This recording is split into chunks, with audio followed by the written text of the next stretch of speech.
The applause was still echoing in the auditorium when I realized my parents' seats were empty.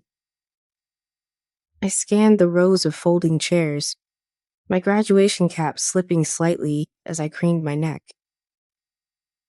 The dean had just handed me my diploma, my name still ringing in the microphone, but the two people I wanted to see most weren't there. They had been sitting in the third row, right behind my best friend Jenna and her mom. I'd spotted them earlier, Mom fussing with her pearl earrings, Dad scrolling through his phone like he was waiting for a dentist appointment instead of his daughter's college graduation. Now, gone. I clutched the diploma tighter, the stiff leather folder digging into my palm.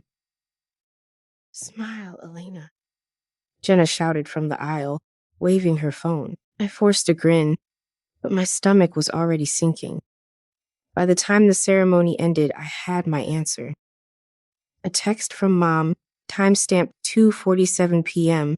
"Sorry, honey. Sofia's recital started at 3. We had to leave early. You understand. We'll celebrate later. Celebrate later." I stared at the message until the words blurred. My sister's dance recital. Again. The Honda Civic coughed as I turned the key, the engine sputtering like it was begging for retirement. I'd been nursing this car since sophomore year, patching it together with duct tape and prayers. Meanwhile, Sofia was probably pulling up to her recital in the Jeep Wrangler I'd been quietly paying for the past 2 years. Yeah, her Jeep.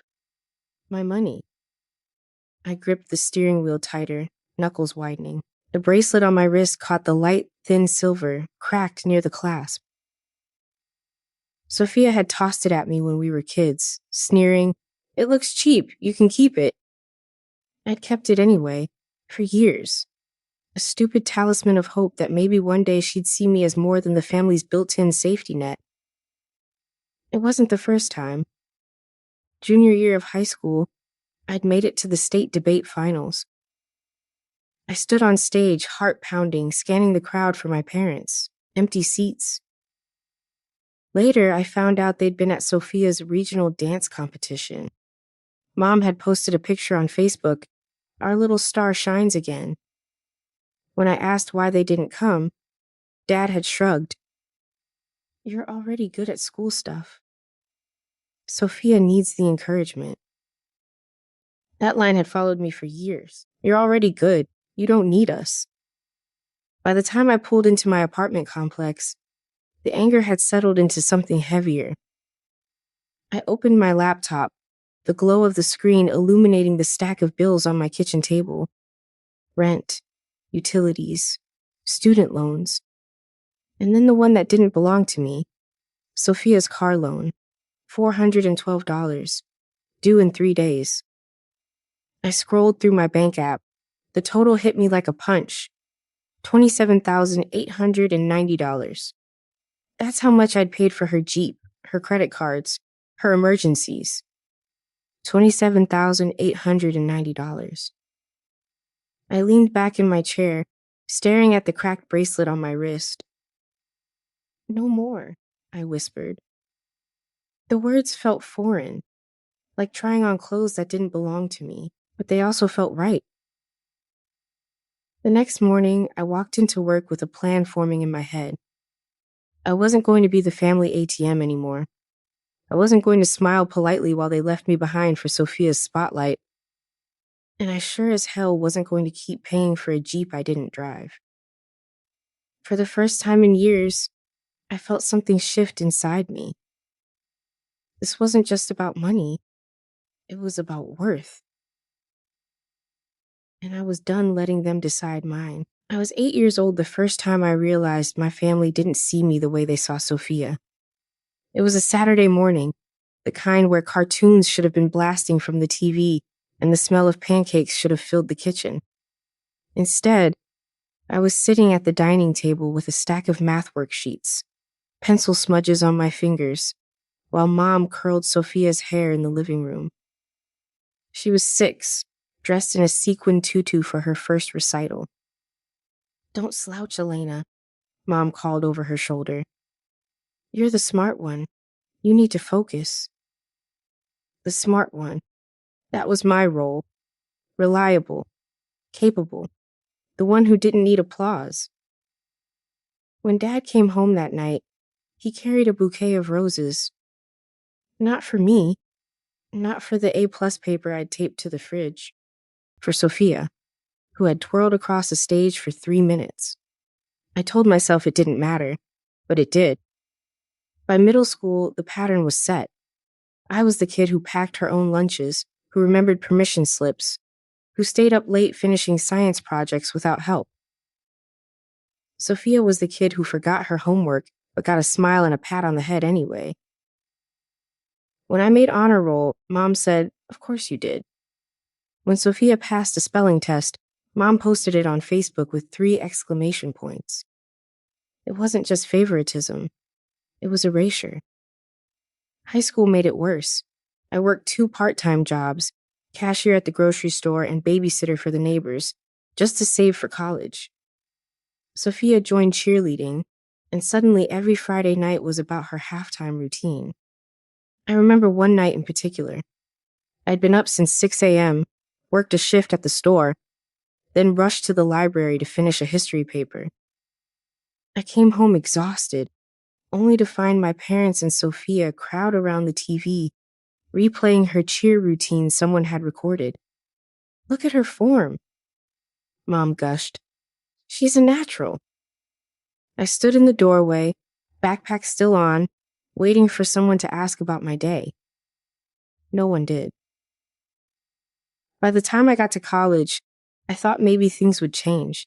I thought maybe distance would make them see me differently. Instead, it just gave them more excuses. When I called home after landing an internship sophomore year, Dad said, "That's great, honey. Hey, can you send Sofia a little money? She's behind on her credit card again." When I told Mom I'd been invited to present at a student conference, she said, "That's nice, but Sofia's really struggling with her roommate. Could you talk to her? She listens to you." It was always Sofia, always her needs, her struggles, her spotlight. And me? I was the safety net, the fixer, the one who didn't need celebrating because I was already fine. The money started small. 100 here, 200 there. Just until she gets back on her feet, Mom would say. But Sofia never stayed on her feet. She stumbled, and I caught her, again and again.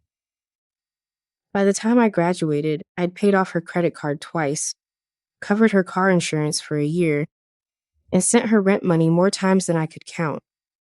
And they never asked if I could afford it. They just assumed I'd figure it out. Because I always did. The truth is, I wanted to believe helping her meant something. That maybe if I carried her weight, she'd finally see me as more than the boring, dependable sister. But every time I looked at that cracked silver bracelet on my wrist, I knew the truth. She'd given me the scraps, and I'd convinced myself it was love. Now, sitting in my apartment, with bills spread across the table, I could see the whole picture. It wasn't just about money. It was about decades of being invisible. And for the first time, I wasn't sure I wanted to be invisible anymore.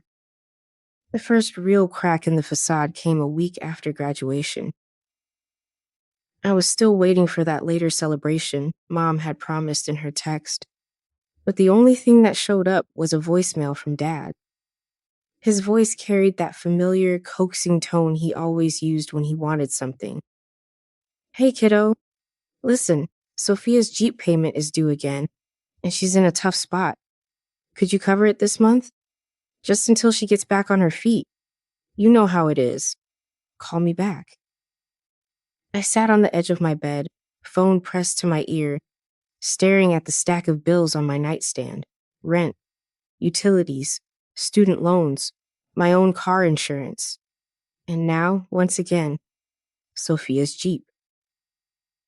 I didn't call him back. Not right away. Instead, I scrolled through Instagram, a bad habit I knew would only make me angrier. Sure enough, there she was, Sofia, smiling in a brand new outfit, posing with friends at a rooftop bar downtown. The caption read, "Celebrating life." Because why not? The date on the post? The same day she'd supposedly been too broke to make her car payment. My stomach twisted. I thought about the nights I'd eaten ramen noodles just to make sure her bills were covered. The weekends I'd skipped outings with friends because I was budgeting. The cracked bracelet on my wrist felt heavier than ever, like a chain I'd willingly locked around myself. That night, Jenna came over with takeout. She dropped the bag on my counter, gave me a once-over, and said, "You look like hell." What's going on? I hesitated, then pulled up my banking app and shoved the screen toward her. $27,890. That's how much I've paid for Sofia, and my parents don't even blink. They just expect it. Jenna's eyes widened. "Elena, that's a down payment on a house. That's insane." I laughed, but it came out hollow. "Yeah, well, apparently I'm the family ATM. Insert card, dispense cash." She leaned forward, her voice firm.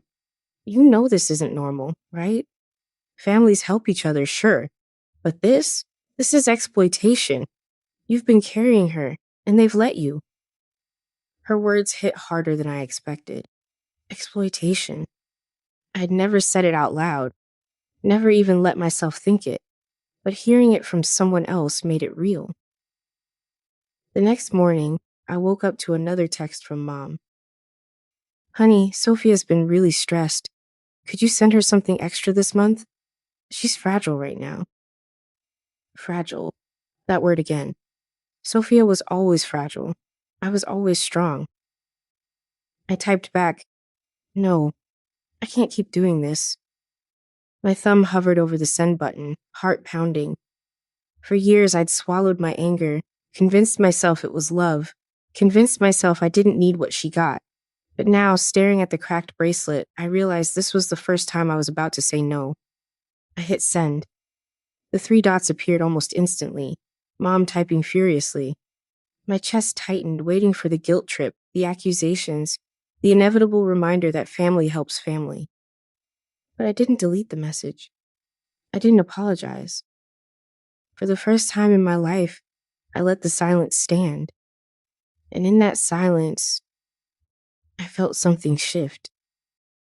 It wasn't freedom yet, but it was the first step. The silence after my text didn't last long. By evening, Mom was calling nonstop, her name flashing across my screen like a warning light. I let it ring out. Then Dad tried. Then Sofia. I muted the phone and shoved it under a pillow, but the buzzing still felt like it was rattling inside my chest. The next day, Jenna found me at my desk at work, staring blankly at a spreadsheet. "You look like you haven't slept," she said, sliding a coffee toward me. "They're upset," I murmured. "I told them no. For the first time in my life, I told them no." Jenna's eyes softened. "Good. That took courage." That night, I came home to 3 voicemails. Mom's voice was careful, measured. "Elena, this isn't how family works. Your sister is going through a delicate time. She really needs you. Call me back immediately." Dad's was more measured, but still heavy with guilt. "Honey, I know you're stressed, but Sophia's going through a rough patch. Just help her out this once. We'll figure it out later." And then Sophia's. Her voice cracked with practiced desperation. "You don't get it, Elena. I can't do this without you. If you cut me off, I'll lose everything. Please, don't be selfish." Selfish. That word burned. By Friday, I couldn't take the constant buzzing anymore. I called them and told them to come over Saturday night. "We need to talk," I said flatly. When I hung up, my hands were shaking, but not from fear, from adrenaline. Saturday came, and I cleaned my tiny apartment like I was preparing for battle. Bills and bank statements were stacked neatly on the table, each one a weapon.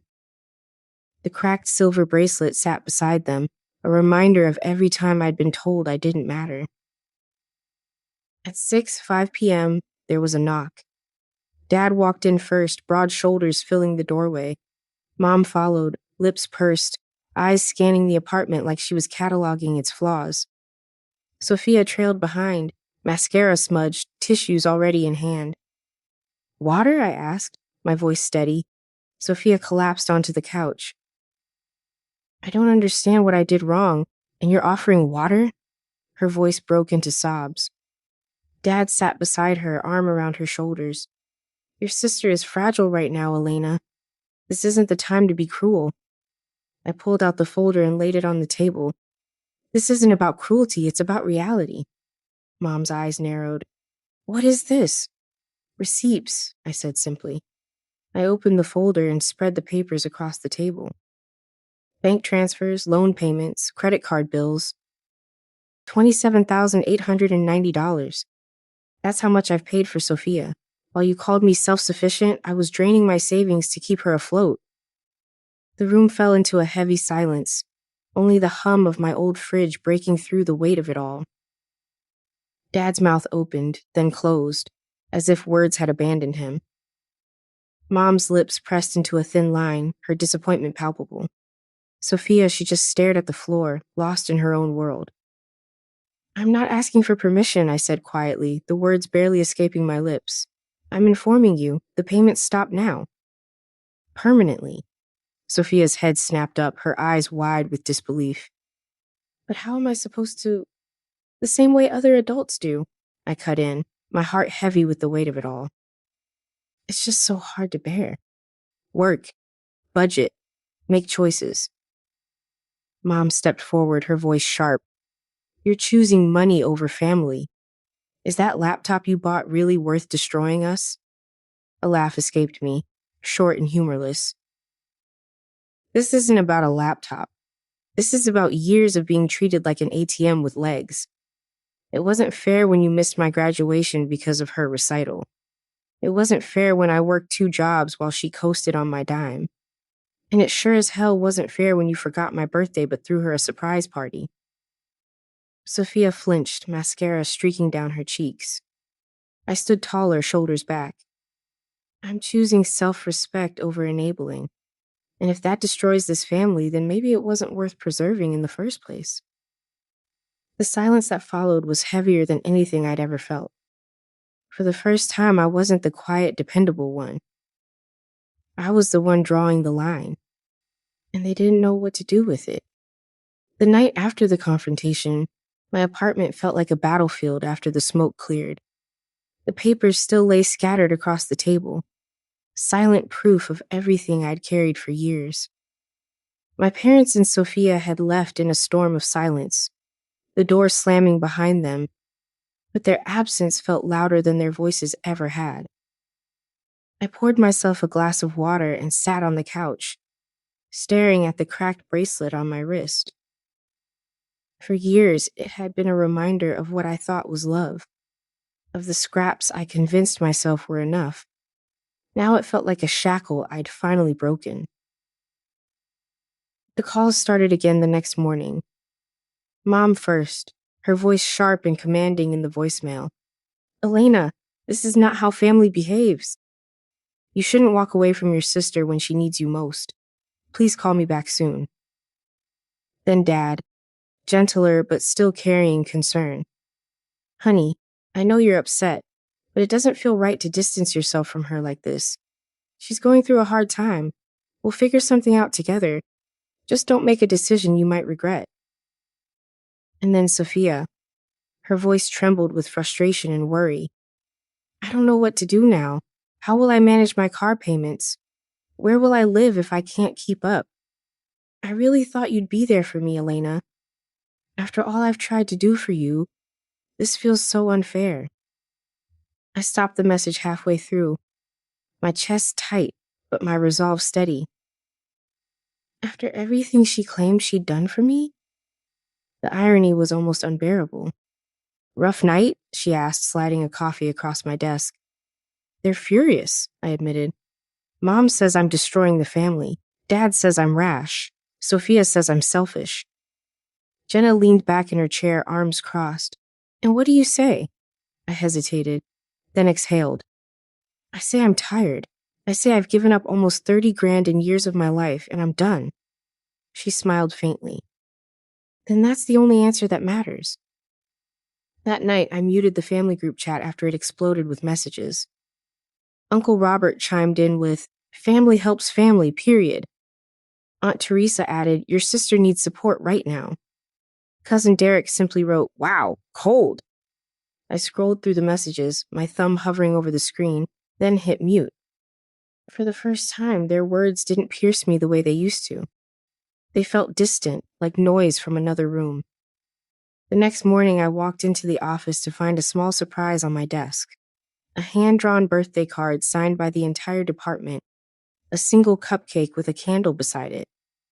Jenna grinned from her desk. "We remembered it was your birthday yesterday. Sorry it's late." My throat tightened. I didn't tell them it was the only birthday acknowledgement I'd gotten this year. I just smiled and whispered, "Thank you." That evening, I did something I hadn't done in years. I walked into the tech store, the same one where I'd seen Sofia flaunting her new laptop on Instagram. The sales associate greeted me with a smile. "Looking for anything in particular?" "Yes," I said, my voice steady. "The XPS 17, i9 processor, 32 gigs of RAM."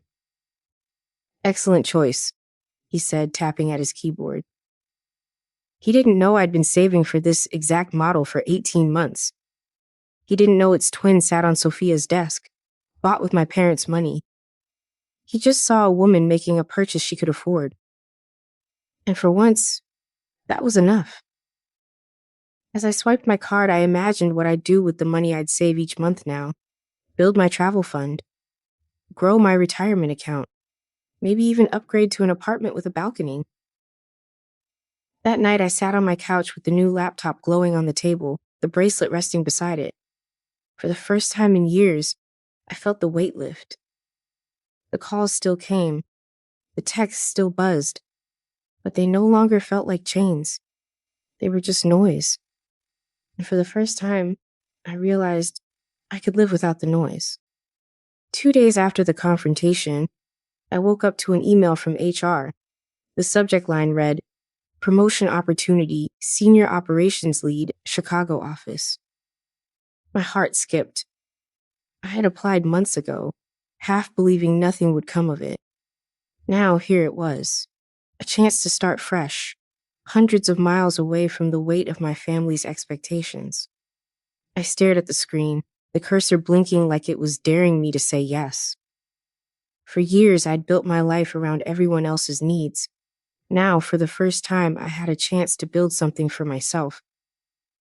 I clicked accept. That evening, Dad called. His voice was quieter than usual, stripped of the usual coaxing tone. "Elena," he said, "I didn't realize how much you've carried. I should have seen it. I should have been there." I didn't know what to say. For so long, I'd wanted to hear those words, but now they felt both healing and hollow. "Words are easy, Dad," I said softly. "I need to see actions." There was a pause. Then he said, "Tell me what that looks like." I took a deep breath. "Sofia needs to get a job with a real contract. She needs to make a budget and stick to it. And you and Mom need to stop enabling her. Therapy wouldn't hurt either." He didn't argue. He just said, "Okay, I'll try." The next week, Sofia called me herself. Her voice was different this time, smaller, stripped of the usual performance. "I don't know how to do this on my own," she admitted. "I've never had to." The old instinct to fix everything rose up in me, but I pushed it down. "You can learn," I told her. "The same way I did. One step at a time. But I won't do it for you anymore."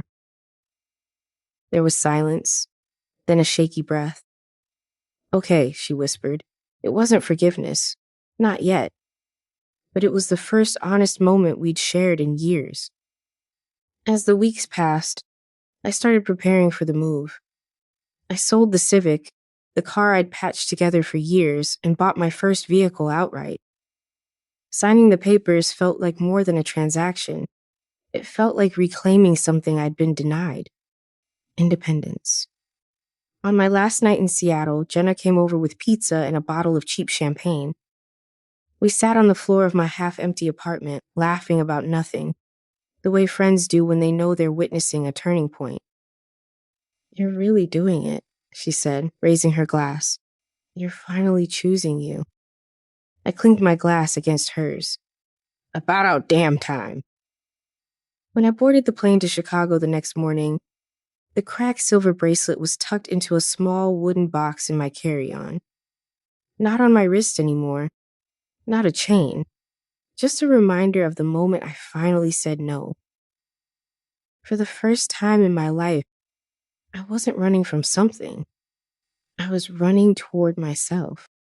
1 year later, the morning sun streamed through the wide windows of my Chicago apartment, painting golden stripes across the hardwood floor. I stood by the glass with a mug of coffee warming my palms, the skyline stretching out before me. It still surprises me sometimes, this view. It felt like a gift I kept unwrapping every day, a reminder that I had chosen myself, and that choice had changed everything. The cracked silver bracelet sat inside a small wooden box on my desk. I didn't wear it anymore, but I hadn't thrown it away either. It wasn't a chain now. It was a marker, a reminder of the night I finally said no. Sometimes I'd open the box, run my finger over the dented metal, and remember the girl who thought scraps were love. Then I'd close the lid and return to the woman who knew better. That morning, my phone buzzed with a video call from Dad. His smile was tentative but genuine. "Happy birthday, Elena," he said. Behind him, I could see the familiar living room back home, but something was different. He was sitting at the desk he'd promised to assemble years ago, finally put together. "Thanks, Dad," I said softly. "Got my card, right? I sent it last week." I did. The bookstore gift card was perfect. He nodded, relief flickering across his face. Then his voice grew rougher, more serious. "I want you to know I'm proud of you. The promotion, the move, everything. I should have said it sooner, but I see it now." The words hung between us, unfamiliar but welcome. For years I'd craved that acknowledgement. Now, hearing it, I realized I didn't need it to validate me anymore. But it still mattered. We talked for 15 minutes. Not the marathon guilt-laden conversations of the past, but something healthier. When we hung up, I noticed a text from Mom. Just 3 words. "Happy birthday, Elena." Not warm, not cold, just acknowledgement. And for now, that was enough. Later, my doorbell rang. Jenna and a couple of friends arrived early, arms full of flowers, wine, and laughter. They knew my history, but they didn't define me by it. They valued me for who I was, not what I could provide. We strung up fairy lights, set out appetizers, and laughed in the kitchen as music played softly in the background. While arranging plates, my phone pinged with an email notification. Sofia's name appeared in my inbox for the first time in months. My chest tightened as I opened it. The subject line read, "Your day." The message was short. "Happy birthday, Elena. I've been thinking about last year and all the years before. I took advantage of your love because it was easier than standing on my own. I'm trying to do better now. Enjoy your day." It wasn't a full apology, but it was acknowledgement, progress. I typed a brief reply, encouraging her efforts but keeping my boundaries intact. Then I closed the laptop and returned to my friends, smiling. As the evening unfolded, laughter filled the apartment. At one point, I caught my reflection in the hallway mirror. I was 30 years old, standing tall, no longer carrying the weight of everyone else's responsibilities. Smaller in family, perhaps, but richer in peace. This birthday, for the first time, I was the one worth celebrating.